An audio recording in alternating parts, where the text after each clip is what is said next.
नमस्कार दर्शक बंधु मु प्रदीप आपण मानक स्वागत करुच्ची आजिर आउ एक नुआ भिडियो तो राज्यर समस्त चाषी भाई और भौणी मानक पई गोटे बहुत बड़ गुरुत्वपूर्ण अपडेट राज्य सरकार तरफ वर्तमान रबी धान क्रय करने धान मंडी पंजीकरण जहाँकि आरंभ होगापी जाऊँगी एवं चलित वर्ष जदि आपण मैंने मंडी में धान बिक्री करने चाहूँगी ताले रबी ऋतुर धान मंडी पंजीकरण आसंता काली ठारू आरंभ होगापी जाऊँगी ए विषय जहाँकि राज्य सरकार तरफ अलरेडी नोटिस प्रोवाइड कर सारी तेणु राज्यर 20टी जिले में चलित वर्ष रबी ऋतु जहाँकि धान क्रय मंडी पंजीकरण आसंता काली ठारू आरंभ हो एवं राज्य सरकार आसंता मे 1 तारिख ठारू मंडी रे धान क्रय आरंभ करने जाउछंती एने जहाँकि विभाग तरफ डिटेल्स नोटिफिकेशन आसी तेणु जो चाषी मैंने वर्तमान मंडी रे रबी ऋतु रे धान बिक्री करने चाहूँगी ताले आसंता काली ठारू सेमानक पंजीकरण जोटा कि चालू रहिबो एवं पंजीकरण रो लास्ट डेट जोटा कि मार्च 20 तारिख रही तेणु 10 रु 20 तारिख मध्य जो माने पंजीकरण करेंगे से जहाँकि मंडी रे धान बिक्री करने सरकार जहाँकि टोकन प्रदान करेंगे एवं मे 1 तारिख रु जून 30 तारिख पर्यंत चलित वर्ष मंडी रे जहाँकि धान क्रय आरंभ होब एने जहाँकि डिटेल्स नोटिफिकेशन आसी सारी से विषय संपूर्ण डिटेल्स आज भिडियो आम आलोचना करवा जे कौ मैंने एथर पंजीकरण करेंगे पंजीकरण करने समय सरकार तरफ वर्तमान कौन नुआ नियम करा जायछि एवं जो मैंने पंजीकरण करेंगे से कौन कौन डॉक्यूमेंटर आवश्यकता अच्छी सबकि डिटेल्स आज भिडियो आपण मान सहित शेयर करी ता सहित आहरी बहुत किसी विषय आम आलोचना करवा जमीक चलित खरीफ ऋतु जो प्रक्रियाटी वर्तमान चालू रही सरकार तरफ मार्च 31 तारिख सुधा समस्त धान क्रय करा जहाँकि प्रतिश्रुति दिखाई ताकू नहीं वर्तमान अपडेट आम आलोचना करवा एवं आसंता काली आरंभ होगा धान मंडी पंजीकरण नुआ नियम कौ माने करेंगे नुआ पंजीकरण हम कि नहीं से विषय सबकि आज भिडियो आपण मैंने जानीपारे ता पूर्व जदि चैनल को प्रथम थर विजिट करछंती वीडियो को लाइक करेंगे चैनल को सब्सक्राइब करने सहित पाखे थिबा बेल आइकन को क्लिक करी ऑल ले सेट करदेवे तो देखिपे जोटा कि गवर्नमेंट ऑफ ओडिशा रो food supply and consumer welfare department तरफ गत 5 मार्च रे गोटे नोटिफिकेशन जहाँकि पब्लिश करा जायछि जो थे देखु आपण मानकर राज्यर मोट 20टी जिले में रबी ऋतु जो धान क्रय करने प्रक्रिया 2025-24 आर्थिक वर्ष जहाँकि आरंभ हो एवं एने जहाँकि प्रत्येक जिलार कलेक्टर पाखक नोटिस आसी जो प्रक्रिया आरंभ होउची धान क्रयर प्रक्रिया वर्तमान 1 मे 1/5/2026 रु आपण मानकर 30 जून पर्यंत चालू रहिबो एवं जो माने एथिरे सामिल हेबे सेमानकु देखंतु वर्तमान जो एमएसपी रही जो चाषी मैंने मंडी रे धान बिक्री करेंगे एमएसपी जोटा कि 2369 टंका प्लस आपण मानकर जो इनपुट सब्सिडी सेटा आपण मानकर 731 टंका सरकार प्रदान करेंगे तेणु चलित वर्ष भली ए वर्ष मध्य आपण मानकर 20टी जिले में केवल धान क्रय प्रक्रिया आरंभ होब एवं यही धान क्रय प्रक्रिया पई आपण मानकर आसंता काली रजिस्ट्रेशन आरंभ होउची तेणु रजिस्ट्रेशन करने समय आपण मानकर केवाईसी जोटा कि रहिबो पूर्वथर जो मैंने रजिस्ट्रेशन करते तो से केवल रिन्यूअल हम मन रखु जो मैंने खरीफ ऋतु मंडी रे धान पंजीकरण करते धान बिक्री करने पंजीकरण कर टोकन आसी जदि नुआ पंजीकरण रबी ऋतु करेंगे कौन हम ना रिन्यूअल हम मन रखु रिन्यूअल करी कई नुआ हिताधिकारी नुआ चाषी खरीफ ऋतु रे निजर पंजीकरण करनथिले ताले सेमाने केवल नुआ पंजीकरण करेंगे एने देखंतु पूरा डिटेल्स टाइम शेड्यूल जोटा कि दिया जायछि जे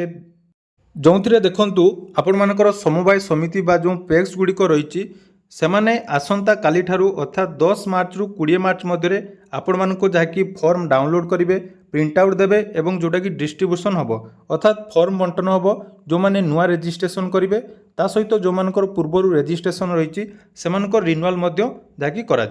या सहित देखो फाइनाल सबमिशन आपण मानकर जोटा कि रखा जायछि 25 तारिख भितर समस्त फाइनाल सबमिशन हो हाथ में मात्र आपण मानकर 10 दिन समय रहिबो तेणु जो चाषी भाई भौणी माने रबी ऋतु मंडी रे धान मंडी पंजीकरण करेंगे सेमानक पई पूर्व वर्ष जो गाइडलाइन खरीफ ऋतु थिला तो से समान गाइडलाइन रहिबो से समान फॉर्मेट रे आपण मानकर धान क्रय हबो एवं जेतेबेले आपण माने फॉर्म सबमिट करेंगे देखंतु एठी आपण मानकर रियल टाइम रे केवाईसी आपण मानकर बाध्यतामूलक करा जायछि तेणु जो माने पंजीकरण करेंगे से फॉर्म सबमिट कला समय तांकर जोटा कि ई-केवाईसी कंप्लीट करा जिवो। यारी मध्य जोटा कि गोटे बहुत बड़ प्रश्न वर्तमान आसूची जे वर्तमान सुधा खरीफ ऋतु पाई जो टोकन गुड़िक आसला ताहा वर्तमान सरकार तरफ निया जाई नहीं, तेणु केमिति आपण मानकर पंजीकरण हम ए विषय में जना ना जेहेतु आपण मानकर नोटिस पब्लिश हो सारी आसंता काली ठारू आपण मानकर धान मंडी पंजीकरण पाई फॉर्म संग्रह कार्यक्रम आरंभ हम। या सहित देखंतु जो मुख्य समस्याटी वर्तमान रही जे खरीफ धान किणा वर्तमान सुधा शेष होई नहीं, किंतु रबी ऋतु पाई पंजीकरण जहाँकि सरकार मार्च 10 रु 20 तारीख पर्यंत रखिंट। तेणु सरकार टार्गेट जोटा कि थिला मार्च 31 तारीख सुधा राज्य में सबु चाषी खरीफ धान किणा जिवो। तेणु प्राय जो 73 लाख मेट्रिक टन धान किणवार टार्गेट रखा जाइथिबा सुधा वर्तमान सुधा 16,33,036 जन चाषी मोट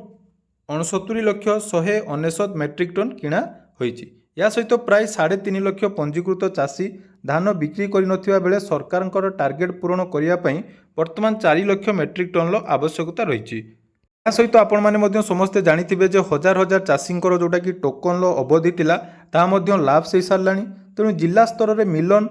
जोटा कि धान उठाऊ नथिबारु बाहर जिलार मिलन को धान उठाइबा अनुरोध करा जाउची। तो एमिति समय रबी धान किनिबा पई जो खाद्य जोगाण विभाग तरफ जो प्रक्रियाटी आसी जाइची एही हिसाब रे जदि आमे देखिबा आसंता मे 1 रु जून 30 जाए रबी धान किणा हबो एवं धानर एमएसपी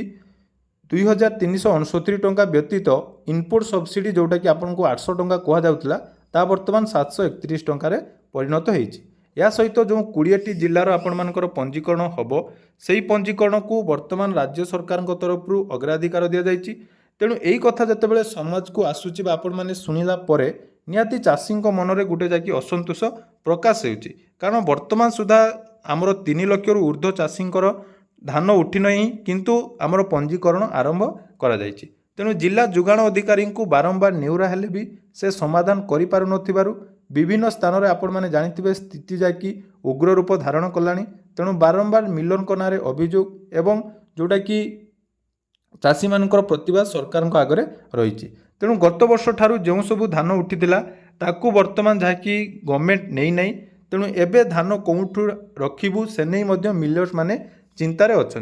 तो एतिकी नुहे चाषी ठारू आहुरी धान किणा जाइछि एवं जो 48 घंटा मध्य टंका जमा करिवार नियम थिला बहु चाषी निज एकाउंट रे 2-3 सप्ताह होला टंका जमा हो पारु नाही। तेणु धान बिकिथिबा एवं धान बिकिबाकु थिबा चाषी मध्य एक प्रबल असंतोष देखा पाइछि। तेणु जोगाण विभाग जो कहा जाइछि जे सबु पंजीकृत चाषी ठारू धान किणा हेबो मार्च 31 सुधा खरीफ धान किणा प्रक्रिया शेष हेबो एवं एही समय भितर समस्तंकर धान किणा जिवो। तेणु वर्तमान जो